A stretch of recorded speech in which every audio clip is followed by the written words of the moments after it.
तो आज की हमारी चर्चा का विषय है जॉन लॉक का राजनीतिक दर्शन। जॉन लॉक 17वीं शताब्दी का इंग्लैंड का राजनीतिक दार्शनिक है, जिसको राजनीतिक चिंतन के इतिहास में उदारवाद की आत्मा या उदारवाद का जनक कहा जाता है।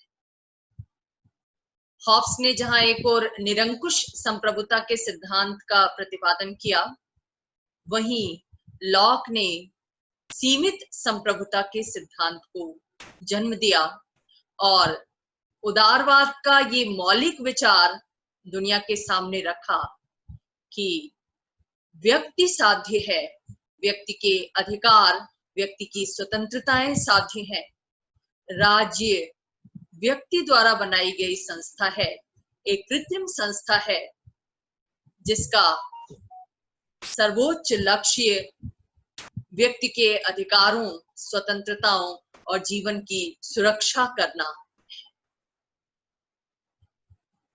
रोचक बात यह है कि हालिया दौर में हॉब्स के बाद सबसे ज्यादा दार्शनिकों के चिंतन का केंद्र रहा है लॉक का राजनीतिक दर्शन। नाना तरीके से विभिन्न विद्वानों ने उसके चिंतन को विश्लेषित किया है, उसकी व्याख्या की है। लियो स्ट्रॉस जैसे विचारक अपनी व्याख्या के अनुसार उसको एक हॉब्सवादी कहते हैं, यानी वो हॉब्स से भिन्न नहीं है, उसके अंदर भी अहमवाद मिलता है, उपयोगितावाद मिलता है। तो वहीं दूसरी ओर रेमंड पोलिन जैसे विचारक उसके चिंतन को नीति शास्त्र की श्रेणी में रखते हैं और ये कहते हैं कि वो प्राकृतिक कानूनों की धारणा का शास्त्रीय विचारक है। वॉन ने उसे व्यक्तिवादियों का शिरोमणि कहा, तो कैंडेल जैसे विचारक उसे रूसों की तरह समष्टिवादी मानते हैं, जो संपूर्ण समाज को, संपूर्ण जनता की इच्छा को महत्व देती है।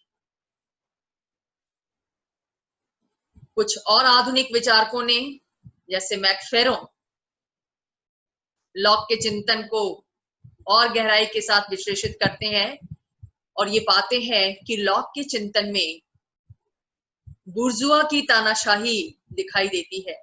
उसने संपत्ति के अधिकार का समर्थन किया है, इसलिए वो पूंजीपति वर्ग का समर्थक बन जाता है, बुर्जुआ की तानाशाही का समर्थक बन जाता है।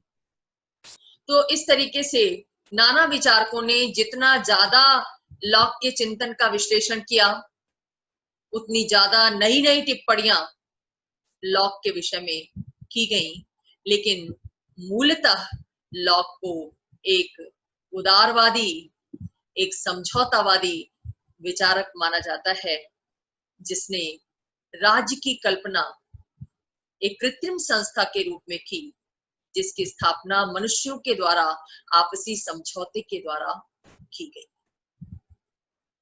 तो इतनी ज्यादा चर्चाएं जो लॉक के विषय में हुई दार्शनिकों के मध्य, लोगों ने नाना तरीके से उसे विश्लेषित करने की कोशिश की, उसकी वजह से भ्रम की स्थिति जरूर पैदा हुई है, जटिलता आई है, लॉक के चिंतन को लेकर अस्पष्टता आई है।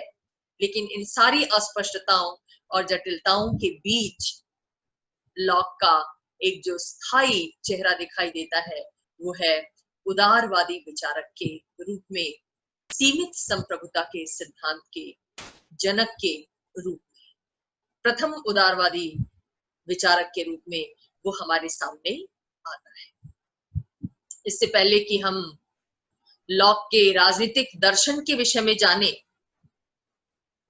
थोड़ा सा उसके जीवन और व्यक्तित्व को जान लेना जरूरी है।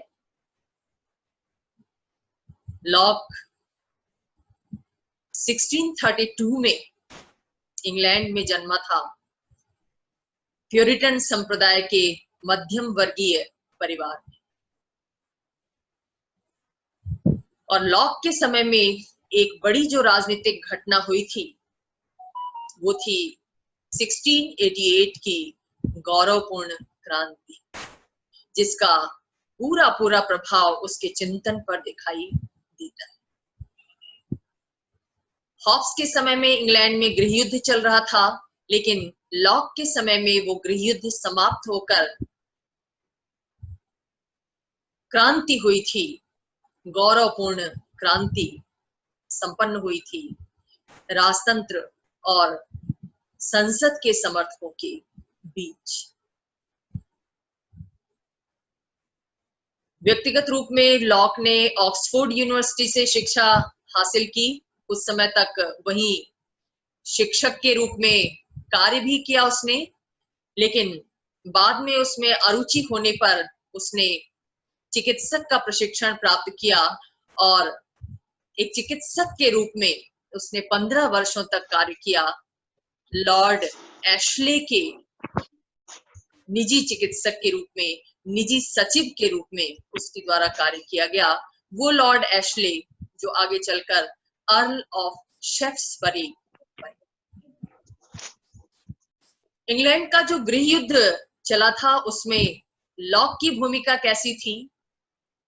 लॉक प्यूरिटन संप्रदाय से था और प्यूरिटन संप्रदाय के द्वारा इस गृह युद्ध में संसद का समर्थन किया गया था, राजा के अधिकारों का विरोध किया गया था। आप जानते हैं कि इस गृह युद्ध के दौरान ही क्रॉमवेल के नेतृत्व में 11 वर्षों के लिए गणतंत्रीय शासन की स्थापना भी हुई थी ग्रेट ब्रिटेन में, जिसमें राजपद को पूरी तरह समाप्त कर दिया गया था।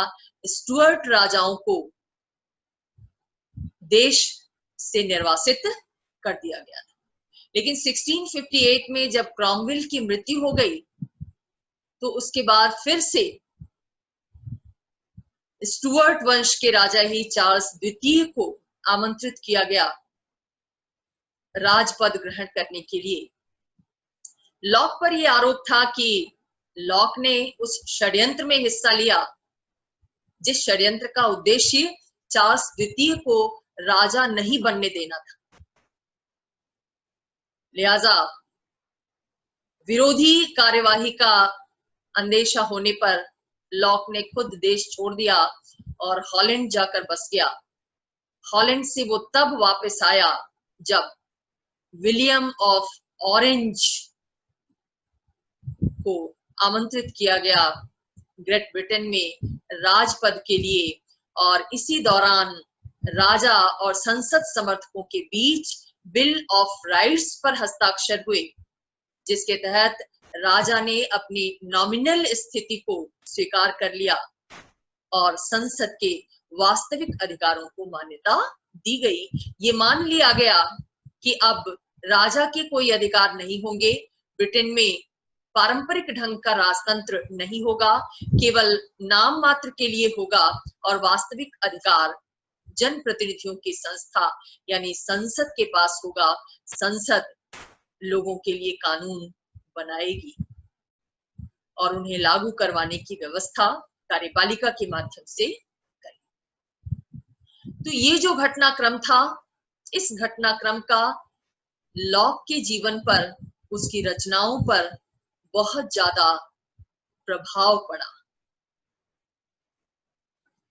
ये जो क्रांति थी गौरवपूर्ण क्रांति, इसको इसलिए गौरवपूर्ण क्रांति कहा गया कि इसमें कोई भी खून खराबा नहीं हुआ, परिवर्तन हुआ बिना रक्त की एक बूंद बहाए। समझौते के माध्यम से परिवर्तन हुआ, शांतिपूर्ण परिवर्तन हुआ। क्रांति परिवर्तन का नाम है और ये जो क्रांति ब्रिटेन के इतिहास में हुई थी, ये क्रांति अत्यंत शांतिपूर्ण ढंग से हुई थी, इसीलिए इसको गौरवपूर्ण क्रांति या रक्तहीन क्रांति कहते हैं। बाद में जब विलियम ऑफ ऑरेंज सिंहासन पर बैठा, राज सिंहासन पर बैठा, तो उसने लॉक को पद ऑफर किया कमिश्नर ऑफ अपील का, और अपने जीवन के अंतिम वर्षों से कुछ समय पहले तक वो इस पद पर बना रहा। स्वेच्छा से उसने त्याग पत्र दिया स्वास्थ्य कारणों से, और अंत में खराब स्वास्थ्य के चलते 1704 में उसका देहांत। तो इस तरह का जीवन लॉक के द्वारा जिया गया, लेकिन उसके जीवन में जो कृतित्व सामने आता है उसकी रचनाओं के रूप में, वो कृतित्व उसे राजनीतिक चिंतन के इतिहास में अमर बना देता है। कौन सी रचनाएं उसने लिखी? Letter on toleration, two treatises on government और एसे कंसर्निंग ह्यूमन अंडरस्टैंडिंग। इनमें से टू ट्रीटिसेस ऑन गवर्नमेंट सबसे ज्यादा इंपॉर्टेंट है। इसी में उसने सामाजिक समझौता के माध्यम से राज्य की उत्पत्ति की चर्चा,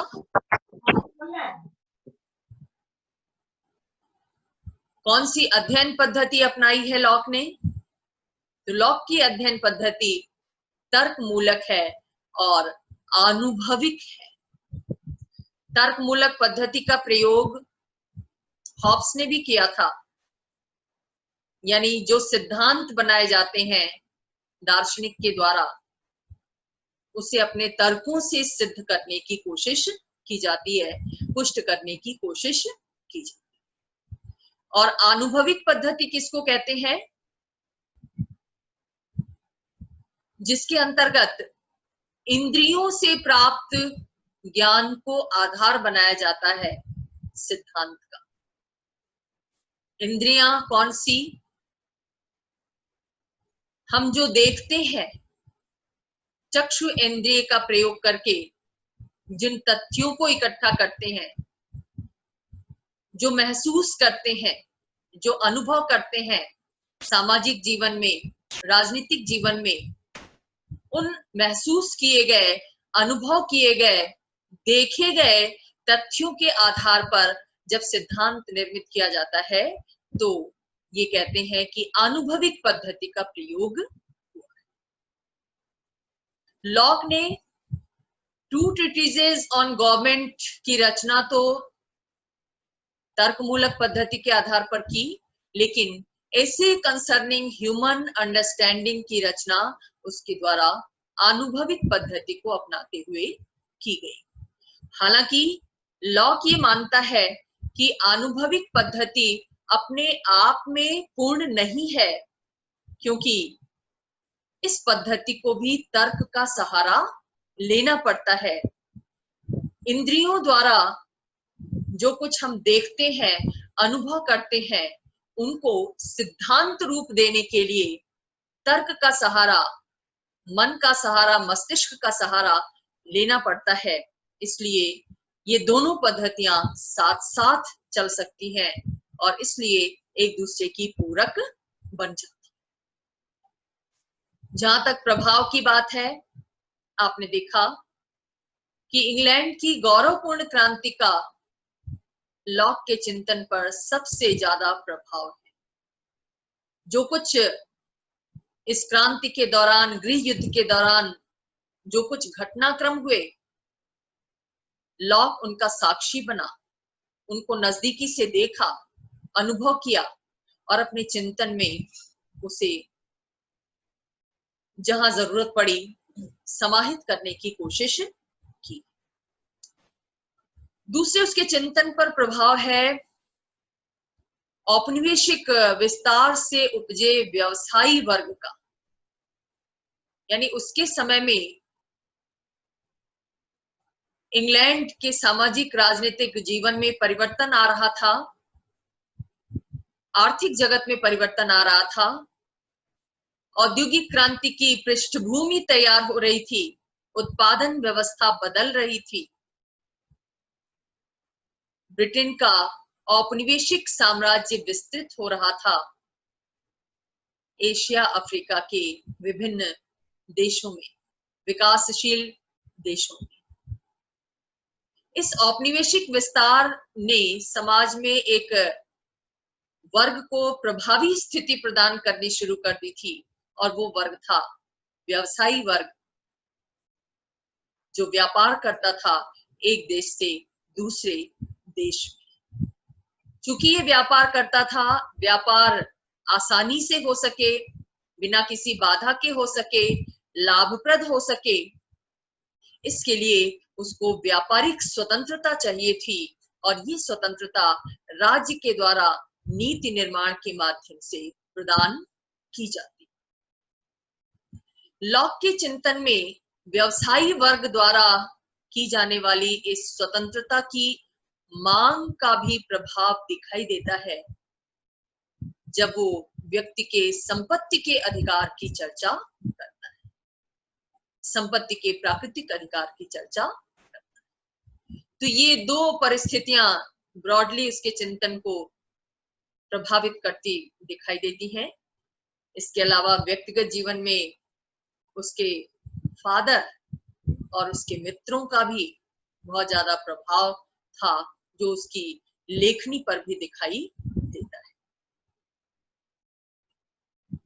अब हमें ये देखना है कि लॉक ने जिस सामाजिक समझौता सिद्धांत का प्रतिपादन किया, वो सामाजिक समझौता सिद्धांत क्या है, किस रूप में है, और हॉब्स के चिंतन से वो किस प्रकार भिन्न है।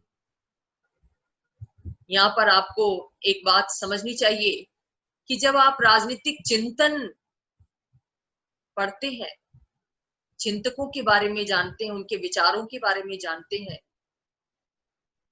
तो एक तुलनात्मक दृष्टिकोण आपको अपनाना चाहिए, क्योंकि बहुत से विचारक आपको ऐसे मिलेंगे जिनके विचारों में कहीं समानताएं हैं तो कहीं कुछ भिन्नताएं हैं। तो इन समानताओं और भिन्नताओं को ध्यान में रखते हुए आपको अध्ययन करना चाहिए और इस तुलनात्मक विश्लेषण को अपने उत्तर में भी स्थान देना चाहिए। तो जहां तक लॉक द्वारा प्रतिपादित सामाजिक समझौता सिद्धांत की बात है, हॉब्स की तरह लॉक भी राज्य को एक कृत्रिम संस्था मानता है, समझौते का प्रतिफल मानता है, जिसका निर्माण लोगों के द्वारा किया गया, अपनी सुविधा के लिए, अपनी आवश्यकता की पूर्ति की। यानी लॉक भी उस मध्ययुगीन विचारधारा को नहीं मानता है जिस विचारधारा के तहत राज्य को ईश्वर की कृति माना गया, ईश्वर ने बनाया है, ऐसा विचार मध्ययुग में प्रबल था राज्य के विषय में। मध्ययुग से पहले प्लेटो और अरस्तु ने राज्य को एक स्वाभाविक संस्था माना, एक प्राकृतिक संस्था माना। इन दोनों मान्यताओं को खारिज करते हुए संविदावादी विचारकों ने राज्य को एक कृत्रिम संस्था की संज्ञा दी, और ये कृत्रिम संस्था कैसे बनी, इसको बड़े लॉजिकल ढंग से, तार्किक ढंग से, अनुभविक तरीके से व्याख्यायित करने की कोशिश की। तो एक संविदावादी विचारक के रूप में लॉक ने भी हॉब्स द्वारा निश्चित प्रतिमानों को ही फॉलो किया है, उन्हीं प्रतिमानों के आधार पर अपने विचार निर्मित किए हैं, जो प्रतिमान हॉब्स के द्वारा प्रस्तुत किए गए। यानी वो भी सबसे पहले मानव स्वभाव की व्याख्या करता है। एक उदारवादी चिंतक के रूप में, उदारवादी विचारक के रूप में उसके भी चिंतन का केंद्र बिंदु मनुष्य है, लेकिन मनुष्य स्वभाव के विषय में उसके विचार हॉब्स के विचारों के जस्ट अपोजिट है, एकदम विपरीत है। हॉब्स ने मनुष्य को कैसा माना? उसने कहा कि मनुष्य स्वार्थी है, अहंकारी है, शक्ति प्रेमी है, आत्म केंद्रित है, यानी उसमें सामाजिक जीवन का कोई गुण नहीं है। लॉक क्या मानता है कि मनुष्य स्वभाव से एक सामाजिक प्राणी है, जिसके अंदर दया की भावना है, सहयोग की भावना है, परोपकार है, प्रेम है, सद्भावना है। यानी मानवीय स्वभाव के अंदर वो अच्छाइयों के ही दर्शन करता है। हॉब्स के समान उसे मनुष्य स्वभाव में कोई बुराई दिखाई नहीं देती। हालांकि ये कहते हैं ना कि हॉब्स ने गृह युद्ध की परिस्थितियों को देखा था और गृह युद्ध की परिस्थितियों ने मानव स्वभाव के विषय में उसकी ये धारणा बनाई। लॉक के समय में भी गृह युद्ध चल रहा था, लेकिन वो गृह युद्ध समाप्त होकर गौरवपूर्ण क्रांति हो गई थी। गृह युद्ध के दरमियान उसको भी अपना देश छोड़ना पड़ा था, उसको भी तमाम यातनाएं सहनी पड़ी थी, लेकिन उन विकट परिस्थितियों में उसके मित्रों ने उसके साथ जैसा सहयोगी बर्ताव किया, सद्भावनापूर्ण प्रेमपूर्ण बर्ताव किया, स्वयं उसके परिवार के अंदर उसके पिता ने उसे जो सहयोग और प्रेम दिया, उसका बहुत अमिट प्रभाव उस पर रहा। और इसीलिए अल्टीमेटली उसने माना कि मनुष्य स्वभाव से एक सामाजिक प्राणी है, एक सहयोगी प्राणी है, एक सद्भावना युक्त प्राणी। साथ ही चूंकि गौरवपूर्ण क्रांति हो गई थी, ये क्रांति शांतिपूर्ण तरीके से हुई थी, इसलिए मनुष्य के विषय में उसका ये विचार पक्का हो गया कि मनुष्य शांति प्रिय है। वो किसी भी समस्या का समाधान, चाहे वो कितनी भी बड़ी हो, शांतिपूर्ण ढंग से कर सकता है। शासन में बदलाव भी शांतिपूर्ण ढंग से किया जा सकता है। और यही वजह है कि वो कहता है कि मनुष्य स्वभाव से एक सामाजिक, एक सहयोगी प्राणी है, शांति प्रिय प्राणी है। इसके साथ साथ मनुष्य स्वभाव के विषय में वो एक और उसकी विशेषता बताता है, वो ये है कि मनुष्य का दृष्टिकोण जो है वो उपयोगितावादी दृष्टिकोण है। यानी मनुष्य क्या चाहता है, उपयोगितावाद के अंतर्गत क्या माना जाता है कि मनुष्य के लिए सुख साध्य है। हर मनुष्य ज्यादा से ज्यादा सुख की कामना करता है और दुख से बचना चाहता है। ये हर मनुष्य के अंदर स्वाभाविक प्रवृत्ति होती है। इसको उपयोगितावादी प्रवृत्ति कहते हैं, उपयोगितावादी दृष्टिकोण कहते हैं। इसीलिए जो वस्तु या जो कार्य उसे सुख प्रदान करता है वो अच्छा है, और जो कार्य उसे दुख प्रदान करता है वो बुरा है। जो वस्तु उसे दुख प्रदान करती है वो बुरी है। इस सुख की कामना से प्रेरित होकर ही लोगों ने समझौते के माध्यम से राज्य का निर्माण किया, ऐसा लॉक मानता है। क्योंकि लोगों ने ये अनुभव किया कि उन्हें ज्यादा से ज्यादा सुख की प्राप्ति राज्य के अंदर, राज्य की सत्ता के अंतर्गत शासित होकर ही मिल सकती है। इसीलिए उन्होंने राज्य का निर्माण समझौते के माध्यम से किया। तो जहां हॉब्स ने मानव स्वभाव की व्याख्या की, लॉक ने भी की, लेकिन हॉब्स की व्याख्या विज्ञान के गति के नियम पर आधारित है कि मनुष्य का स्वभाव कैसे निर्मित होता है। मनुष्य के अपने शरीर की गति पर जब दूसरों की गति का प्रभाव पड़ता है, आकर्षण और विकर्षण होता है, प्रेम और घृणा का उदय होता है। वैज्ञानिक आधार पर मानव स्वभाव की व्याख्या हॉब्स के द्वारा की गई, लेकिन लॉक ने मानव स्वभाव की व्याख्या उपयोगितावादी दृष्टिकोण के आधार पर की। मानव स्वभाव की व्याख्या करने के बाद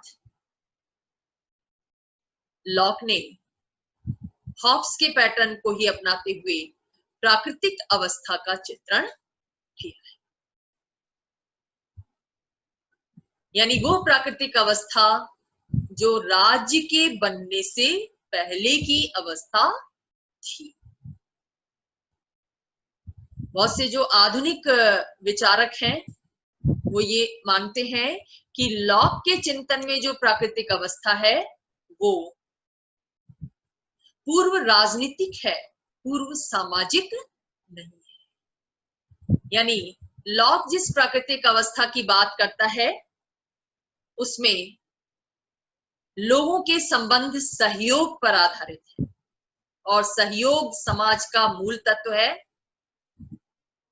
इसलिए उस अवस्था में समाज था ऐसा लॉक मानता।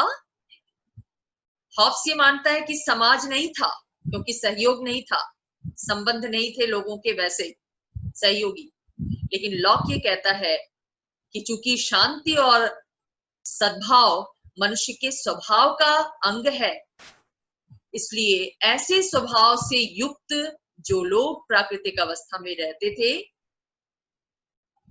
तो वो प्राकृतिक अवस्था शांति और सहयोग की अवस्था थी और ऐसा केवल समाज में ही हो सकता है, समाज से बाहर नहीं हो सकता। तो प्राकृतिक अवस्था में मनुष्य एक सामाजिक प्राणी था ऐसा लॉक मानता है और उस अवस्था में लोगों का जीवन स्वर्णिम जीवन था क्योंकि हर व्यक्ति दूसरे को सहयोग करता था, हर व्यक्ति शांति की कामना करता था और साथ ही वो जो प्राकृतिक अवस्था थी उस प्राकृतिक अवस्था में प्राकृतिक कानून भी मौजूद थे जो लोगों को शासित करते थे, प्राकृतिक अधिकार भी मौजूद थे। यानी वो नियम विहीन अवस्था नहीं थी। नियम किस रूप में थे? प्राकृतिक नियमों के रूप में थे और प्राकृतिक नियम की परिभाषा लॉक भी विवेक के रूप में करता है, सामान्य विवेक के रूप में करता है। यानी उस अवस्था में लोग सामान्य विवेक के आधार पर आचरण करते थे, व्यवहार करते थे। और सामान्य विवेक क्या कहता है? हर मनुष्य को क्या सिखाता है कि सभी मनुष्य मनुष्य होने के नाते बराबर है, समान है, सभी के पास स्वतंत्रता है और किसी भी व्यक्ति को दूसरे व्यक्ति के जीवन, स्वास्थ्य, स्वतंत्रता और संपत्ति का हनन करने का अधिकार नहीं है। प्रकृति की वस्तुएं सभी के लिए उपलब्ध है, सभी मिलकर उसका उपभोग करें और कोई अपने आप को दूसरे से बड़ा, दूसरे से उच्च, दूसरे से शक्तिशाली ना समझे और न ही ये समझे कि दूसरे का जीवन उसके लिए है। यानी वो अपने जीवन की खातिर दूसरों को मार सकता है, दूसरों के अधिकार छीन सकता है, ऐसा सामान्य विवेक कहता था। इसी सामान्य विवेक के आधार पर प्राकृतिक अवस्था में लोग शासित होते थे, सुव्यवस्था बनी रहती थी, शांति बनी रहती थी। यानी उस प्राकृतिक अवस्था में व्यक्ति किस आधार पर आचरण करते थे? उचित अनुचित के विचार के आधार पर, पाप पुण्य के विचार के आधार पर, धर्म अधर्म की भावना के आधार पर आचरण करते थे। और इसीलिए प्रोफेसर डनिंग ने क्या कहा कि लॉक के चिंतन में प्राकृतिक अवस्था स्वर्ण युग की अवस्था थी, हालांकि ये पूर्व राजनीतिक अवस्था थी, पूर्व सामाजिक अवस्था नहीं थी। यानी समाज इसमें मौजूद, धर्म अधर्म, उचित अनुचित की बात किसके अंदर की जाती है? नीति शास्त्र के अंदर की जाती है। ये नियम नैतिकता के नियम भी तो है। इसलिए प्राकृतिक अवस्था में कुछ जो आधुनिक विश्लेषक हैं वो कहते हैं कि प्राकृतिक अवस्था में इन नैतिक नियमों पर बल देने के कारण, जो प्राकृतिक कानून का हिस्सा है लॉक के चिंतन में, उचित अनुचित, धर्म अधर्म की भावना, इन पर जोर देने के कारण हॉब्स का चिंतन नीति शास्त्र की श्रेणी में भी आ जाता है। पहले ही आप देख चुके हैं कि कैसे विचारकों ने उसके चिंतन को नाना तरीकों से विश्लेषित करने की कोशिश की। तो यहाँ उसका चिंतन नीति शास्त्रीय बन जाता है, क्योंकि प्राकृतिक कानूनों का जो कंसेप्ट उसके द्वारा दिया गया वो अल्टीमेटली उन नैतिक नियमों पर आधारित है जिसके तहत उचित अनुचित, धर्म अधर्म, न्याय अन्याय का विचार करते हुए व्यक्ति के द्वारा आचरण किया जाता है या उससे किए जाने की अपेक्षा की जाती है। तो प्राकृतिक नियम सामान्य विवेक पर आधारित थे और इस विवेक से शासित होने के कारण प्राकृतिक अवस्था में अनुशासन बना रहता था। वो नियम विहीन अवस्था नहीं थी, वहां सुव्यवस्था बनी रहती थी, शांति बनी रहती थी। इतना ही नहीं, लॉक ये भी कहता है कि उस अवस्था में लोग अपने अधिकारों का भी उपभोग करते थे। और इस संबंध में 3 महत्वपूर्ण अधिकारों की चर्चा लॉक के द्वारा की गई। जीवन का अधिकार, स्वतंत्रता का अधिकार और संपत्ति का अधिकार। वो क्या कहता है कि जीवन का अधिकार मनुष्य का सबसे प्राथमिक अधिकार है, क्योंकि अपने जीवन की रक्षा करने की आकांक्षा हर व्यक्ति में मूलभूत रूप में होती है, प्रबल रूप में होती है। व्यक्ति जो भी कार्य करता है उस कार्य के पीछे जीवन की रक्षा ही उसकी एकमात्र प्रेरणा होती है। इसलिए जीवन की रक्षा के लिए जो भी कार्य किए जाते हैं वो सब उसके प्राकृतिक अधिकार है। तो बहुत व्यापक कंसेप्ट दिया गया उसके द्वारा जीवन के अधिकार का, प्राकृतिक अधिकार। दूसरा जो अधिकार है वो है स्वतंत्रता का अधिकार, जिसकी चर्चा लॉक के द्वारा अपने चिंतन में की गई है कि प्राकृतिक अवस्था में जो दूसरा महत्वपूर्ण अधिकार लोगों को प्राप्त था वो था स्वतंत्रता का अधिकार। यानी व्यक्ति अपने जीवन की रक्षा के लिए, अपने कल्याण के लिए कोई भी कार्य करने को स्वतंत्र। आपको याद होगा कि हॉब्स ने भी प्राकृतिक अधिकार की चर्चा की थी अपने चिंतन में, जब वो कहता है कि जीवन की रक्षा के लिए हर व्यक्ति कुछ भी करने को स्वतंत्र थे, यहां तक कि दूसरों को मारने के लिए भी स्वतंत्र थे। यहां पर लॉक के चिंतन में और हॉब्स के चिंतन में थोड़ा सा अंतर ये दिखाई देता है कि जहां हॉब्स के चिंतन में स्वतंत्रता अप्रतिबंधित थी प्राकृतिक अवस्था की, क्योंकि व्यक्ति दूसरों को मारने के लिए भी आजाद था, लेकिन लॉक के चिंतन में स्वतंत्रता, स्वच्छंदता नहीं है।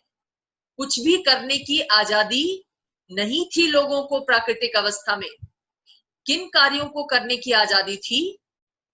जो प्राकृतिक नियमों के अनुकूल थे, जो सामान्य विवेक के अनुकूल थे। और सामान्य विवेक क्या कहता है कि हर व्यक्ति समान रूप से शक्तिशाली है, हर व्यक्ति के समान रूप से अधिकार है। कोई किसी को अधीन बनाने का, कोई किसी को अपने स्वार्थ के लिए मारने का, उस पर नियंत्रण स्थापित करने का, उसके जीवन को विनियमित करने का अधिकारी नहीं है। प्रकृति की सब वस्तुएं सबके लिए समान रूप से खुली हुई हैं, लेकिन एक व्यवस्था के तहत, अपनी जरूरत के तहत लोगों को उसे ग्रहण करना चाहिए। तो उसके चिंतन में जो स्वतंत्रता की धारणा है वो किससे सीमित हो रही है? नैतिक नियमों से सीमित हो रही है। नैतिक नियमों की, प्राकृतिक नियमों की सीमा में रहते हुए ही लोग अपनी स्वतंत्रता का उपभोग कर सकते थे। यहां भी नीति शास्त्र दिखाई देता है लॉक के चिंतन। जैसा रेमंड पोलिन जैसे विचारक ने माना, जो आधुनिक विचारक हैं, समसामयिक विचारक हैं। तीसरे जिस अधिकार की चर्चा लॉक के द्वारा की गई वो है संपत्ति का अधिकार।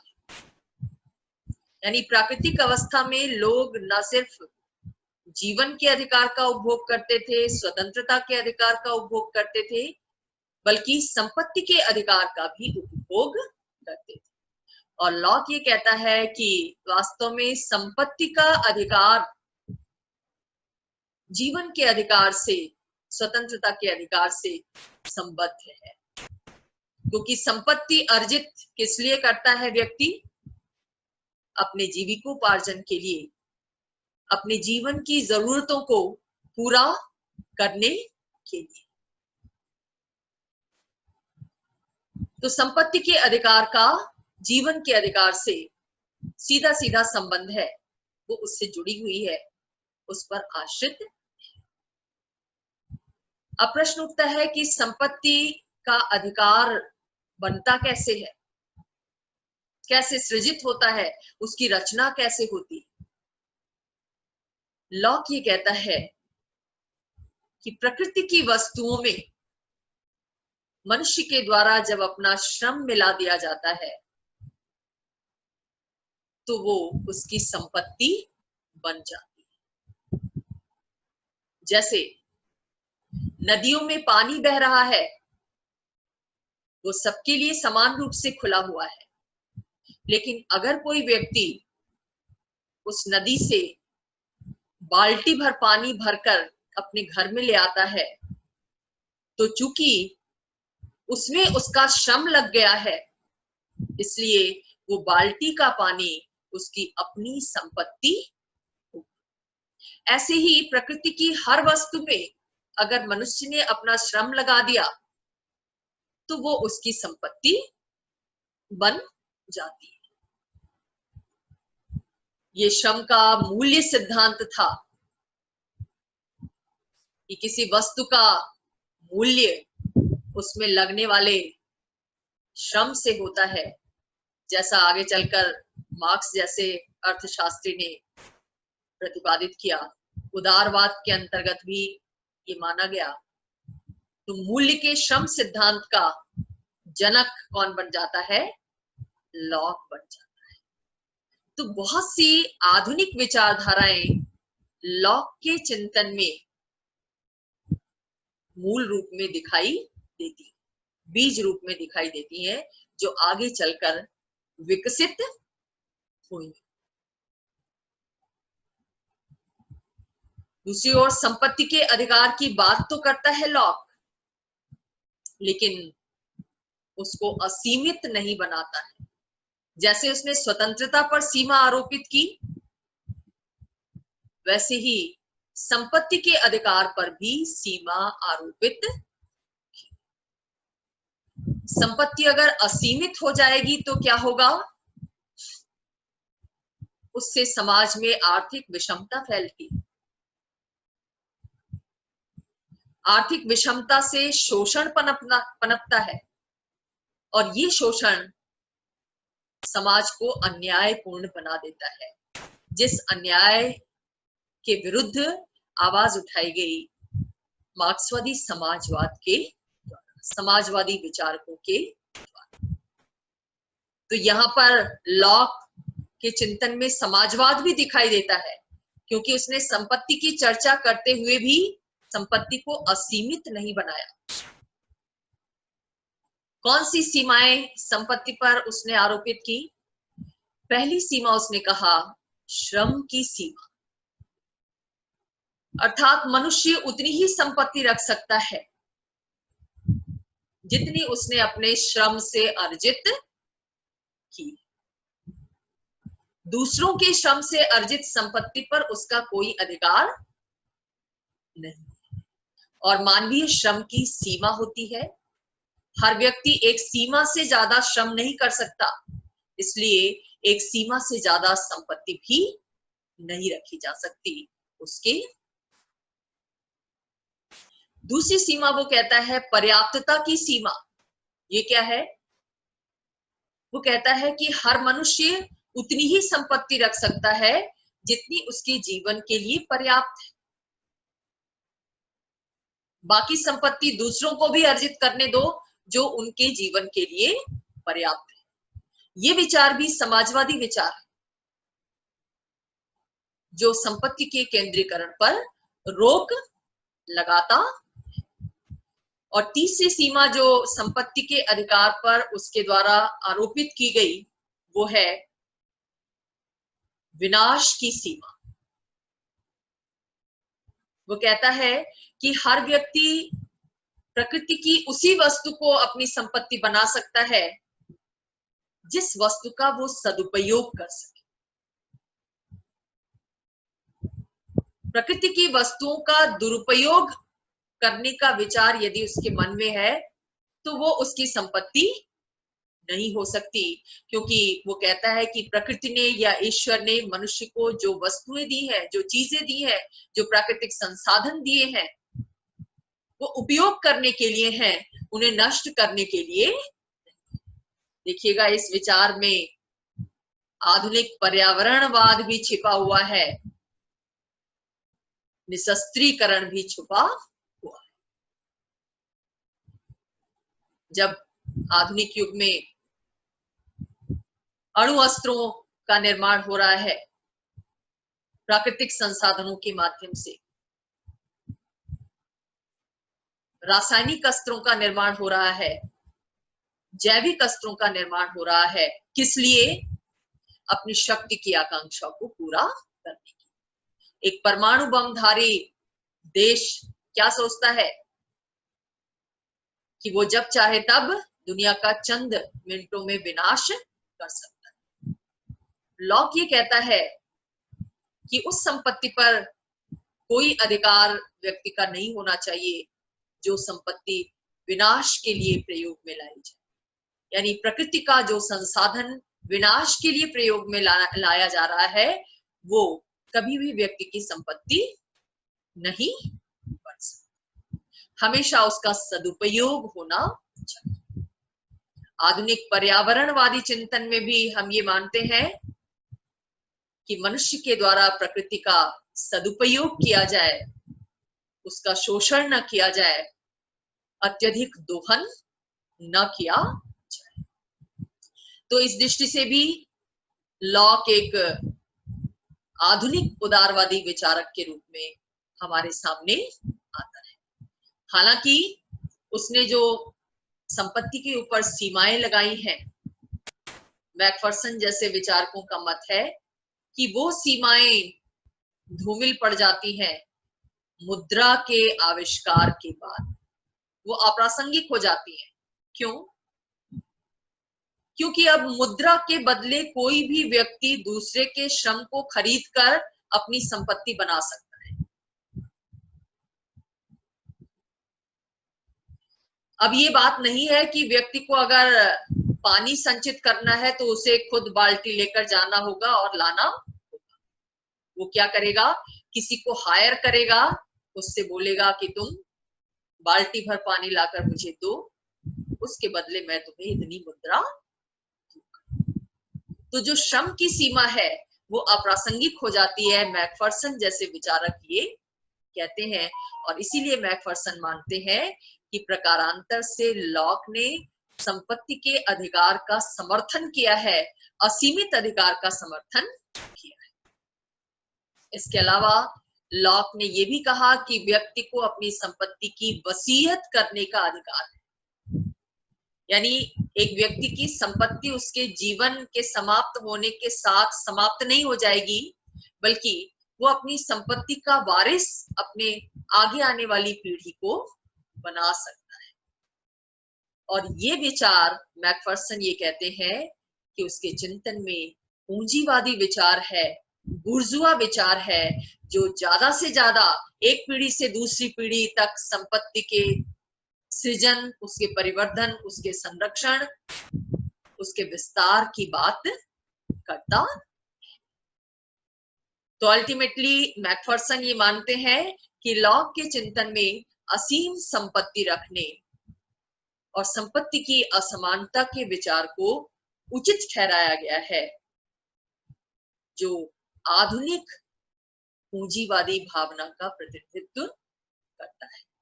पूंजीवादी व्यवस्था के अंतर्गत भी तो यही मानते हैं, नव उदारवादी व्यवस्था के अंतर्गत यही मानते हैं कि हर व्यक्ति को आर्थिक स्वतंत्रता होनी चाहिए, पूर्ण आर्थिक स्वतंत्रता होनी चाहिए, जिसमें जितनी योग्यता है उसके अनुसार वो संपत्ति का अर्जन कर सकता है, उसका संरक्षण कर सकता है, उसकी वृद्धि कर सकता है। अपनी संपत्ति का प्रयोग व्यक्ति कैसे करेगा, इसका निर्णय करने का अधिकार उसे ही होना चाहिए, राज्य, समाज या किसी अन्य व्यक्ति को। तो इस लिहाज से आप देखते हैं कि जहां एक और समाजवादी विचार उसके संपत्ति संबंधी अधिकार की धारणा में दिखाई देते हैं, तो दूसरी ओर